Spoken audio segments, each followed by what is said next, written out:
শিশুর হাতে স্মার্টফোন দিচ্ছেন, নিজের হাতে নিজের শিশুর ক্ষতি করছেন না তো? আসসালামু আলাইকুম ভিউয়ার্স।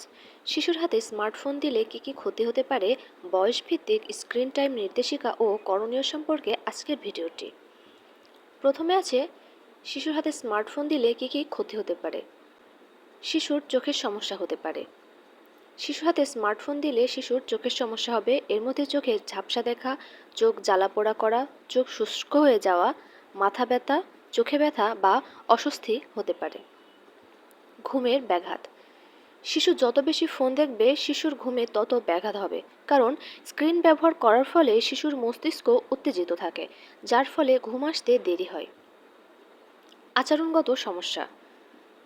শিশু ফোন দেখতে থাকলে আচরণগত সমস্যা হবে, কারণ ফোন না পেলে একসময় শিশু রেগে যাবে, চেঁচামেচি শুরু করবে, জেদ করবে। গেম বা ভিডিওর নেশায় পড়ে বাস্তব জীবনের খুশি হারিয়ে ফেলবে। এভাবে শিশুর আচরণগত সমস্যা হতে পারে। শারীরিক নিষ্ক্রিয়তা। ফোনের নেশায় বাচ্চারা সবসময় ঘরে বসে থাকে, যার ফলে বাইরে খেলাধুলা, দৌড়ঝাঁপ ইত্যাদি কমে গেছে। এভাবে শিশুর শারীরিক নিষ্ক্রিয়তা দিন সৃষ্টি হতে পারে। সামাজিক বিচ্ছিন্নতা।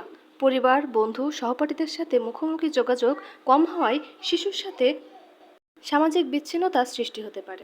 সৃজনশীলতা হ্রাস। ফোন ব্যবহারের কারণে বাচ্চারা শুরুতেই ভোক্তা হয়ে গেছে, নিজেরা কিছু তৈরি করতে পারছে না। ছবি আঁকা, গল্প লেখা, খেলাধুলা ও কল্পনা করার শক্তি হারিয়ে যায়, যার ফলে শিশুর সৃজনশীলতা কমে যায়। এখন জানবো বয়সভিত্তিক স্ক্রিন টাইম নির্দেশিকা। 18 মাসের নিচের শিশুকে স্মার্টফোন দেয়া উচিত নয়। 18 মাসের নিচে দেয়া উচিত না। 18 থেকে 24 মাস পর্যন্ত অভিভাবকের উপস্থিতিতে সীমিত শিক্ষামূলক ভিডিও দেখবে।